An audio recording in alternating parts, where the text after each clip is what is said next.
Drew Brees, Sean Payton, actress Alyssa Milano all promised donations to a post-Katrina grassroots campaign, a feel-good story that became a symbol of the city's recovery in the form of a football field in the 9th Ward. Yeah, and we've spent the last 3 months looking into the promises and what happened to the money meant for a neglected community for kids. Here's Empty Field of Dreams, a joint investigation between Fox 8 News and The Athletic and reporter Jeff Duncan. Man, I need to sit tight here. Didn't think I'd get emotional. A story that triggers tears. Sorry, need to compose myself here. A former politician. I'm real mad. And football player sharing that pain. It's devastating. The story about $1 million committed to New Orleans kids. There's going to be a lot of people upset about this. Begins here. We are live tonight from a place they call the 9th Ward Field of Dreams. And here. A new state-of-the-art sports facility. If they build it, they will come. Exactly. Because nearly a decade ago, national networks jumped on the story. This isn't just about sports. The goal is to help a community get back on its feet. That exposure even caught the attention of the president. We see resilience and hope exemplified by students at Carver High School, who have helped to raise more than $1 million to build a new community track and football field. Their field of dreams for the 9th Ward. The 9th Ward Field of Dreams, a big dream of a New York transplant, Brian Bordanek, a teacher and athletic director at Carver High School. I think it shows to our students that, look what can happen. Look what can happen when we put our mind to something. The dream to build a football field on the school's Katrina-ravaged campus. It could be a symbol of rebirth. It could be a rallying point for the community. Mark Ripple and his architecture firm designed the stadium for free. He estimates as much as 1,000 hours of pro bono work. We spent 5 years on the project. Bordanek worked the phones, the streets, and the media. He had nearly $1 million in the bank, with another $400,000 pledged. But 10 years later, the Field of Dreams is just some weeds.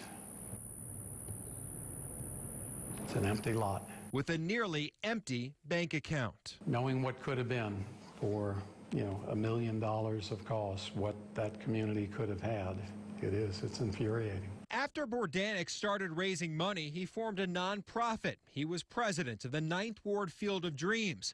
A few community members filled out the board. But in 2013, Bordanek left the volunteer presidency and the board. There was a lot of divisiveness in the leadership group. Ripple says Bordanek departed because of disagreements that emerged between Bordanek and the rest of the board. Bordanek had raised nearly $1.5 million and wanted to build a stadium to fit that budget. We have to bring this project in within our means. But Ripple says the board pushed for a more expensive project, arguing more money could be raised. They had, I think, a misguided notion that there was a lot more funding, fundraising that could still be done. Brian was clear, let's work with what we've got. Let's not oversell the projects. With Bordanek out, Carver alum Alvin Jones took over as president, and the board hired another Carver alum, Betty Washington, as executive director, the nonprofit's first paid employee. In September of 2013, a groundbreaking signaled construction was imminent. But that was an illusion. Instead, over the next few years, leaders of the 9th Ward Field of Dreams spent nearly $1 million, but never built a stadium. Now, there's just $914 left in the bank. To know that that money was not put to the use that it was intended to be used for is absolutely infuriating. It really is. Ripple's infuriated after seeing the list of expenses we uncovered. In 2014, the nonprofit wrote a $327,000 check, a deposit for turf and lighting. No turf was ever delivered to the field. In fact, a few years earlier, Bordanek posted on Facebook the Saints and Superdome donated turf to Carver for free. The executive director, Betty Washington, received a $5,000 monthly salary. Overall, she made $200,000. Records show donated funds for the field paid for a $1,700 computer, a $500 office refrigerator, $6,900 in internet and phone bills. Does this make sense? Obviously not. Obviously not in the least. The majority of the money went to a contractor, Ciola Enterprises, $631,000. Invoices show it cost $112,000 for demolition at the site. A superintendent on the project told us workers didn't demolish a building, but did clear the grounds and cut back some concrete. That is inexcusable. When former New Orleans Councilman Arnie Philco realized his political career was over, he looked to empty his campaign fund and wanted to identify nonprofits in need of money. Look, a lot of people gave real money to what they believe was going to be a great heartfelt project that was going to help the kids of New Orleans. Philco donated $25,000. To have $900,000 basically disappear with nothing to show for it, I mean, that's just completely wrong. The Field of Dreams project touched people across the country. Its now dormant Twitter account has an archive of many donations, dozens ranging from $25 to $100. We found a New Orleanian named Meg who launched a fundraising campaign for her 25th birthday. She raised nearly $3,000. Los Angeles-based oil heiress Ariadne Getty's foundation gave a six-figure check, $250,000. This is the kids' money. I mean, the reality is this Field of Dreams was not only going to help the community, but was going to help the student athletes at Carver. And for them not to have their Field of Dreams, their home field, a community asset that would continue to uplift the Upper Ninth Ward community, I mean, that's just ridiculous and unacceptable. My name is DeJuan Quinn. Played running back and safety. DeJuan Quinn was a Carver Ram who had a dream. You can still play?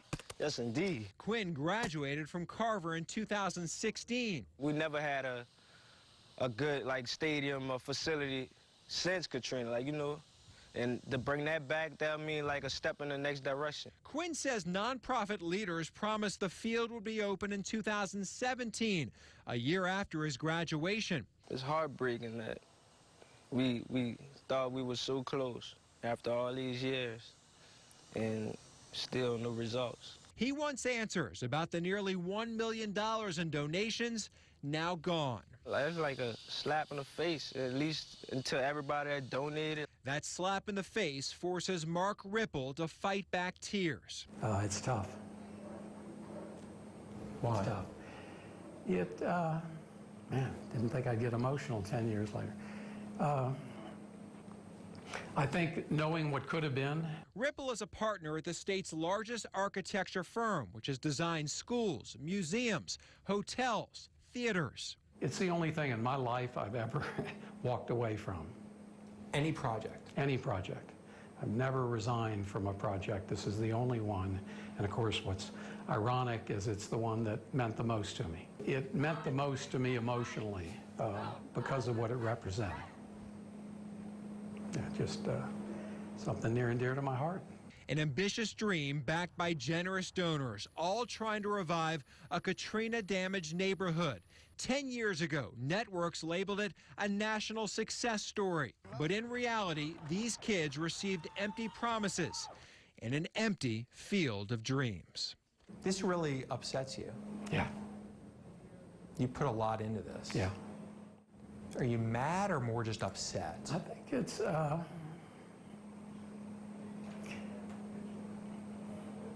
no, I'm more upset. I'm upset knowing that we could have done something significant and we're not able to achieve it.